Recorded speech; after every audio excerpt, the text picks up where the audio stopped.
I was the family failure. Until I revealed the true cost of my sister's perfect life, and then I'm Madison, 29 years old, living in a small one-bedroom apartment in Chicago. I work as a freelance graphic designer, a career I built from scratch and one that I actually love. But if you ask my mom, Linda, it's nothing more than a cute little side hustle. She never misses a chance to remind me how I'll never measure up to my cousin, Claire. Claire is 3 years older than me, and to hear my mom tell it, she walks on water. Claire's life is the gold standard. Successful corporate attorney, married to a top surgeon named Mark, 2 picture-perfect kids, and a massive house in Oakwood with a lawn that looks straight out of a catalog. My mom talks about Claire the way some people talk about celebrities. Me? I'm the artsy disappointment with a laptop and a cat for company. I've spent my whole life in Claire's shadow. Every school report card, every family dinner, every life milestone. Always compared, always second best. When I got my first design client, Mom barely glanced at my work before changing the subject to Claire's latest courtroom win.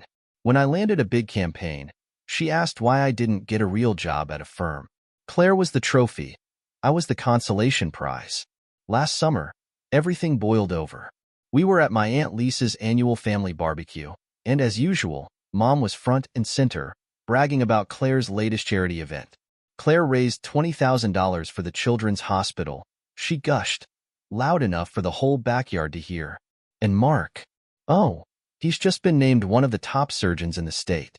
Isn't that wonderful? I stood there, holding my lemonade, invisible as always. But then Mom glanced at me and smirked. Madison's still doing her little freelance thing. So creative. If you're into that sort of thing.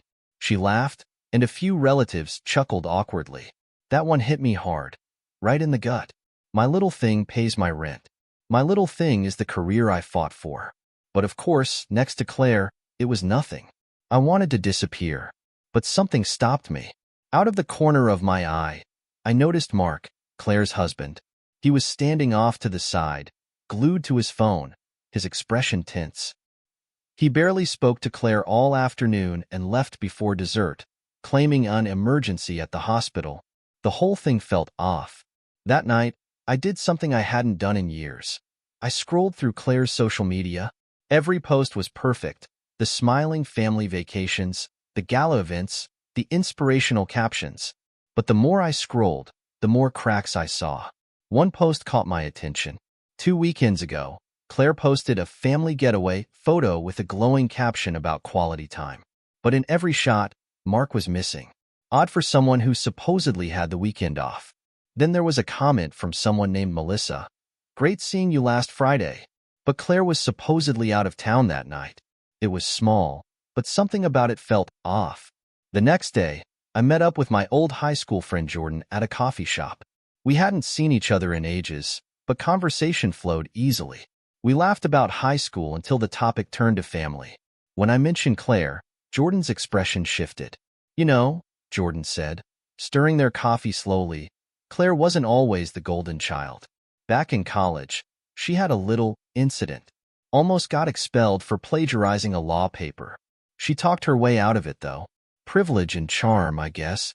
My jaw dropped. Claire, the untouchable, perfect Claire, plagiarized? And my mother, who crucified me for getting a B in math, had never breathed a word of it. That night, I called my mom. Did you know Claire nearly got kicked out of law school? I asked, trying to keep my voice light. Mom didn't miss a beat. Oh, that? Claire was just experimenting. Everyone makes mistakes. The important thing is, she learned from it and became the brilliant lawyer she is today. My grip on the phone tightened. So, when Claire screws up, it's a learning experience. But when I struggle, it's a failure. She sighed, already bored with the conversation. Madison, you've always been so sensitive. Focus on your career. Maybe someday you'll have something worth bragging about. Click. The next morning, something strange happened. I opened my Instagram to find a message from an anonymous account. You think Claire's life is perfect? You should ask Mark where he was last Friday night. No profile picture. No posts. Just those words. I stared at the message, my heart pounding. Was it some random troll? Or was there something real behind it? I didn't respond. But I couldn't let it go either. Because if there was one thing I was starting to realize, it was that perfection always comes with a price. And maybe, just maybe, I was done being the one who had to pay it. The anonymous message stayed with me. I couldn't shake it. Those words felt too pointed, too personal to be a prank. I told myself to ignore it, but I couldn't. Because deep down, a part of me wanted it to be true. Not because I wanted Claire to fall, but because I wanted to finally prove that perfection was a lie. But where do you even start digging into a life so carefully polished? I began where everyone hides in plain sight. Social media. Claire's Instagram was immaculate, of course. Coordinated outfits, perfect filters, captions about blessed mornings, and cherishing the little moments. But this time, I wasn't scrolling like a jealous cousin. I was searching. 2 weeks ago, she posted a photo from a family hiking day, but something felt off. She was alone with the kids. Mark wasn't in a single shot. In the comments, someone asked, "Where's Mark?" Claire's reply, "Work emergency. You know how doctors are." Except, 2 days earlier, Mark had posted a story from a rooftop bar. Champagne glass, sunset, and someone's hand, a woman's hand, holding his. I stared at the photo until the screen blurred. A coincidence? Maybe. But something about the timing was wrong. A few days later, I was at a print shop picking up some client mock-ups when I heard a familiar voice behind me. "Jordan, my old high school friend, again." "Madison," they said, grinning. "Twice in 1 week? Must be fate." We ended up grabbing coffee next door. I hesitated to bring up Claire. I didn't want to seem obsessed. But Jordan beat me to it. "So, how's St. Clair these days?" I laughed, but there was something in Jordan's voice. "Funny you ask," I said, leaning in. "Remember that thing you told me about in college? The plagiarism?" Jordan's eyebrows shot up. "Oh, that wasn't even her biggest scandal." They paused, then added, "Did you know Claire and Mark had a blowout fight at the Belmont Hotel last month? My friend works there." Apparently, Mark stormed out and Claire was furious. The Belmont Hotel? Not exactly a place you go for couples therapy. More like somewhere you go when you don't want to be seen. I brought it up to my mom, because of course I did. I was tired of letting her rewrite the narrative. "Did you know Claire and Mark had a fight at a hotel last month?" I asked casually over the phone. Her reply was instant. Dismissive. "They're married, Madison. Couples argue. Not everyone avoids commitment like you." I felt my stomach twist, but I wasn't done. "What about the plagiarism, Mom? That's not just a fight. That's fraud." "Madison," she snapped, her tone ice cold. "Claire made a mistake, but she didn't let it define her. You, on the other hand, seem determined to make your entire life about tearing her down. You're obsessed." I hung up. My heart was pounding so hard I could hear it. Obsessed? No. Tired. Tired of pretending that the pedestal Claire stood on wasn't built on lies. That night, my phone buzzed. Another DM from the same anonymous account. "If you really want to know who Mark spends his time with, check Oakwood Lounge. Tuesday nights. He likes the corner booth." I stared at the screen, my pulse racing. It felt crazy. Stalker-level crazy. But a small, burning part of me whispered, what if? Tuesday night. I walked into Oakwood Lounge, a dimly lit bar with jazz humming low in the background. My palms were sweating. What was I even doing here? I felt ridiculous, until I saw him, Mark, sitting alone in the corner booth. But he wasn't alone for long. A woman slid into the seat across from him. Not Claire. My heart stopped.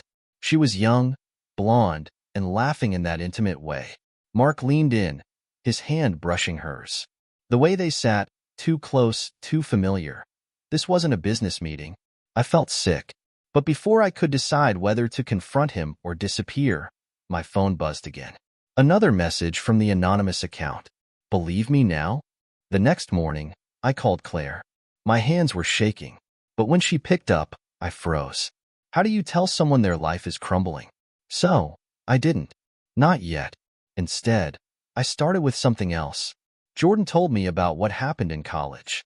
The plagiarism. Silence. Then Claire sighed, and her voice dropped to a whisper. "That was a long time ago, Madison. And trust me, If you think that's my biggest secret, you have no idea. The next time I saw Claire was at my Aunt Lisa's place. I didn't mention the lounge or Mark. Instead, I pushed about the cracks, the fight at the hotel, the financial strain I'd started to uncover. Claire's mask slipped, just for a second. You don't get it, Maddie, she said quietly. I've spent my whole life being perfect. Perfect daughter. Perfect wife. And guess what? It's exhausting. Her voice cracked on that last word. And then, as if she suddenly remembered who she was supposed to be, she straightened up, smoothed her dress, and forced a smile. But don't worry, she said, her voice cold again. Everything's under control. Later that night, I received one final message from the anonymous account. You see the cracks now, but you don't know how deep they go. Keep looking. You'll find it. And I knew with absolute certainty, this wasn't just about Claire anymore. It was about all of us. The cracks were showing. Claire's perfect life wasn't so perfect after all. But the deeper I looked, the more I realized that what was falling apart wasn't just her marriage. It was the entire myth my family had built around her. And me? I was done playing the supporting role in her golden fairy tale. 2 days after seeing Mark at Oakwood Lounge, I met up with an old acquaintance, Vanessa, who works in the legal field. I hadn't planned on prying into Claire's life. Well, okay, maybe I had. But Vanessa brought it up first. You know, she said between sips of her margarita, Claire's name came up at my firm a few years back. Messy situation. She was nearly fired. My stomach tightened. Fired? For what? Vanessa lowered her voice. Plagiarism. She presented someone else's brief as her own. It was a huge scandal internally. She only kept her job because her boss wanted to avoid bad press. They reassigned her to a lower-profile team. I felt my pulse in my throat. So, Jordan was right. But the real kicker? My mom knew and didn't care. She had spent years tearing me down for every mistake while Claire's disasters were brushed off like dust. That night, I decided something. If my mom wanted a golden child so badly, she could keep her fantasy. But I wasn't going to let her use Claire's perfection as a weapon against me anymore. I was going to bring the truth to the next family gathering. Not to humiliate Claire, but to finally make my mom see. But before I could even decide how to do it, Claire called me. Her voice was tight, controlled, but I heard the cracks underneath.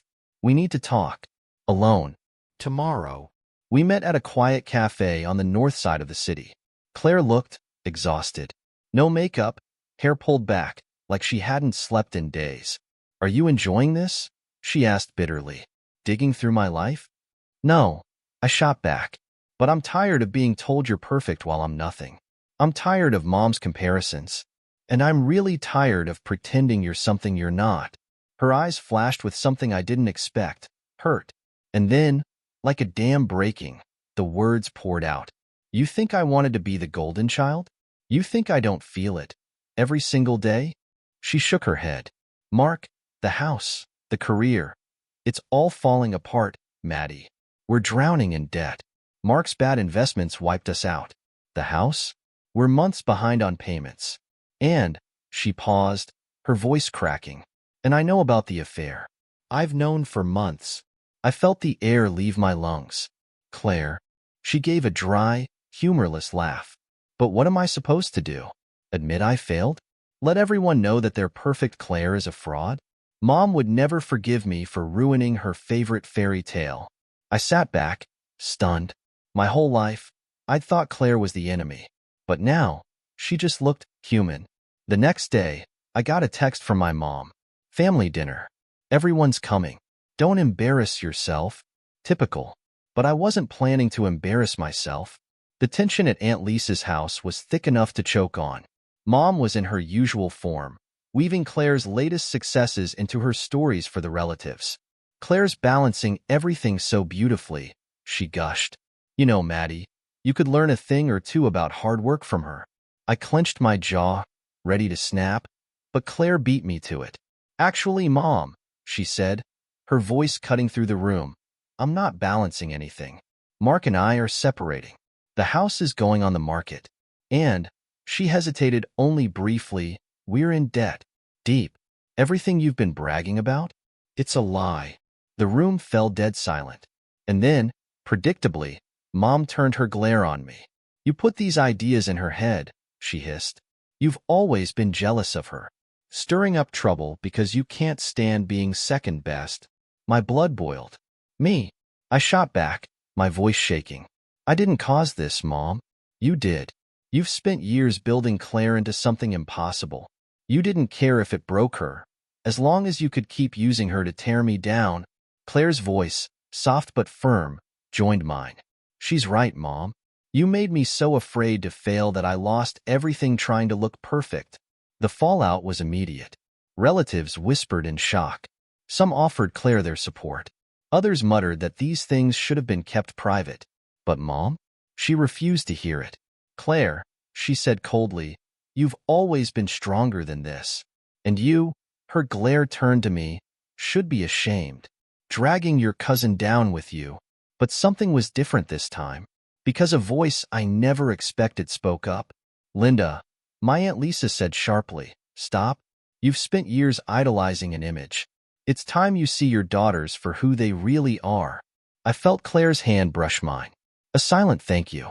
Later that night, Claire and I sat together on Aunt Lisa's porch, the chaos inside muffled through the windows. She looked at me, her eyes raw but grateful. You didn't have to do that, she said softly. I smiled, weary but honest. No, but I wanted to. Because it was never about bringing you down.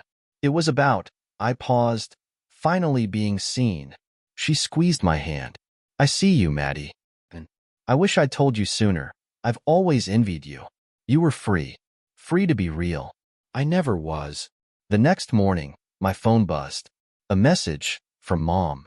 You've made a mess of this family. Hope you're happy. I stared at the screen. And then, I deleted it. No reply. No fight. Because, for the first time in my life, I didn't need her approval.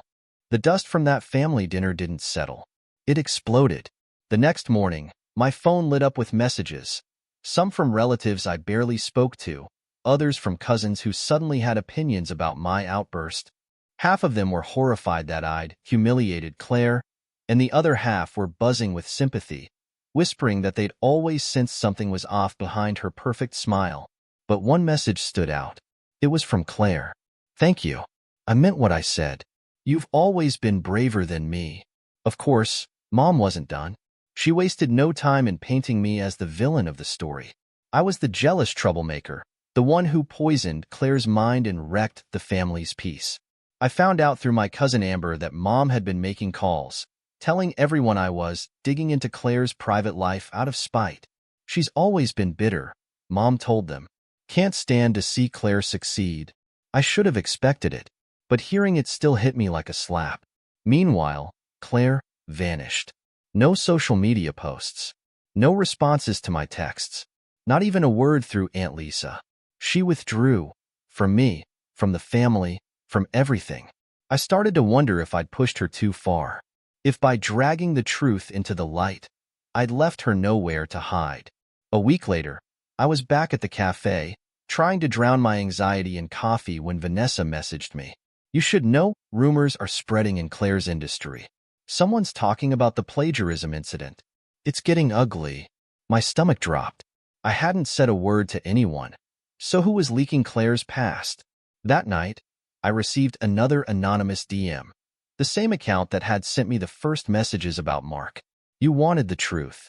Now everyone will see it. Suddenly, the picture shifted. This wasn't just about me or Claire anymore. Someone else was pulling the strings. I had a gut feeling, so I followed it.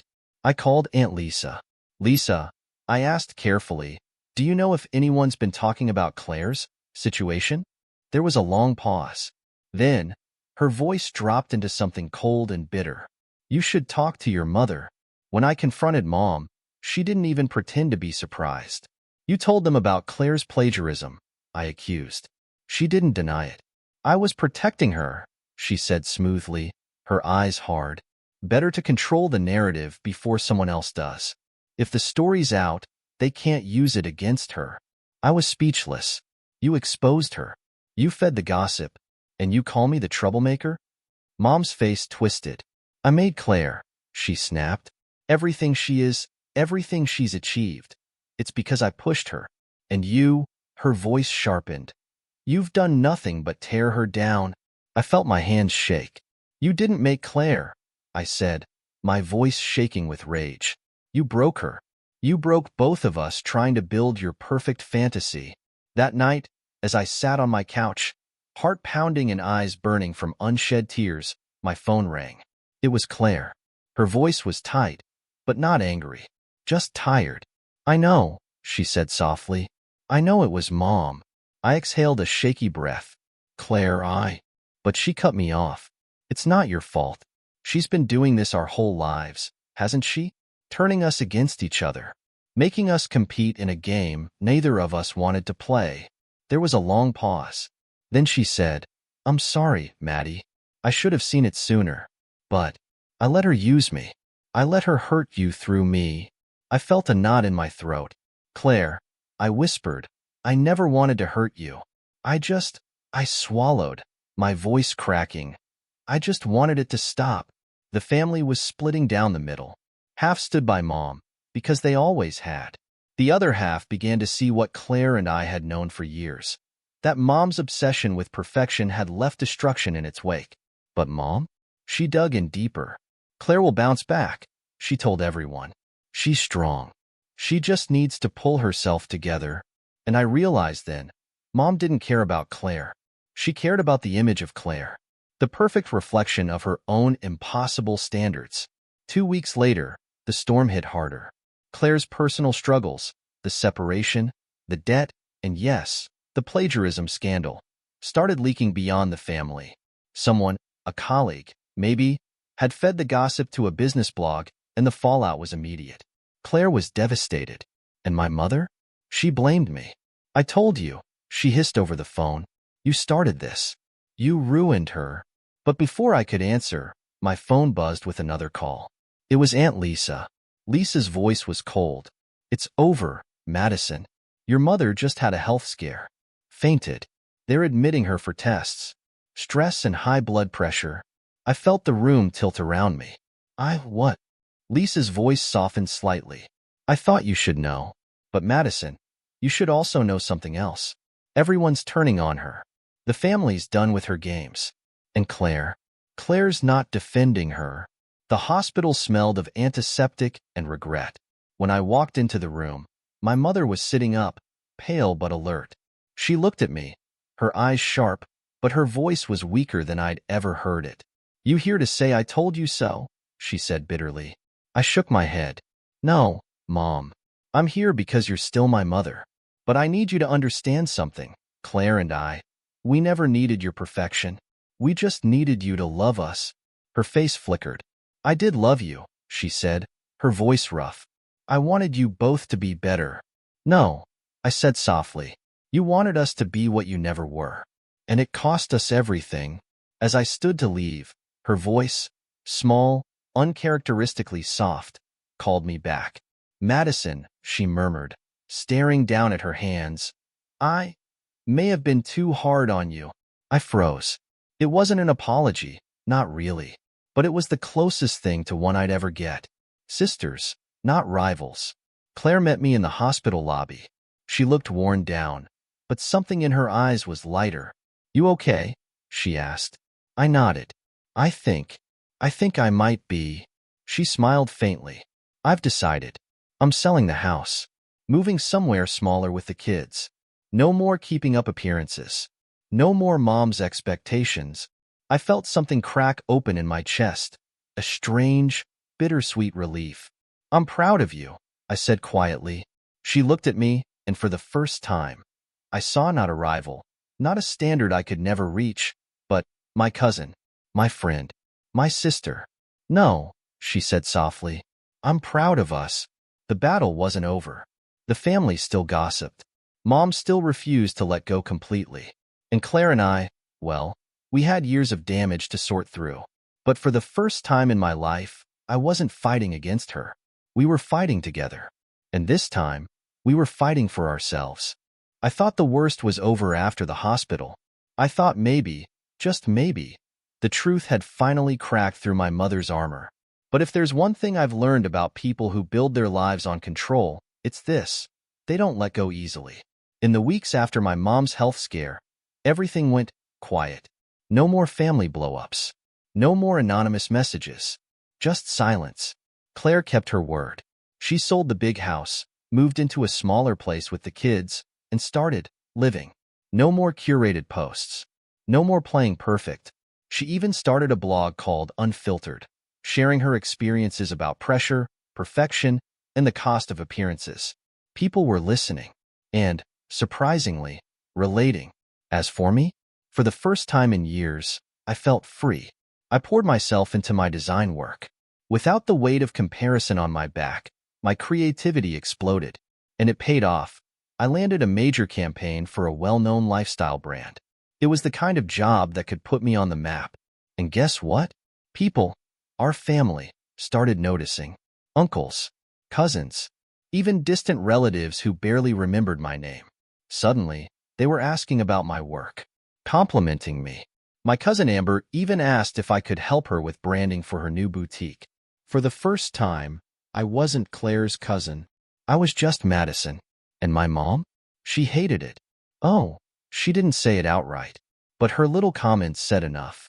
Well, I guess freelancing can work, if you get lucky, or it's nice you're busy. But Claire's blog is really making a difference for people. Every success of mine was met with a backhanded reminder that Claire was still somehow better. But here's the thing. It didn't sting the same way anymore. Because I finally understood something. It was never about Claire. And it was never about me. It was about her. Her own insecurities. Her own regrets. She'd spent so long forcing us to live out the dreams she never achieved that she didn't know how to handle it when we stopped playing the game. Then, out of nowhere, Claire called me, her voice shaking. "Maddie, I just got a message," she said. From that anonymous account. My stomach dropped. What did it say? She hesitated, then read it. Asterisk, truth cuts both ways. You and Madison aren't the only ones with secrets. My blood ran cold. Claire, I said carefully, what if it's not about us? We didn't have to wait long to find out. 2 days later, the family group chat exploded. A local journalist had published an op-ed about our mother.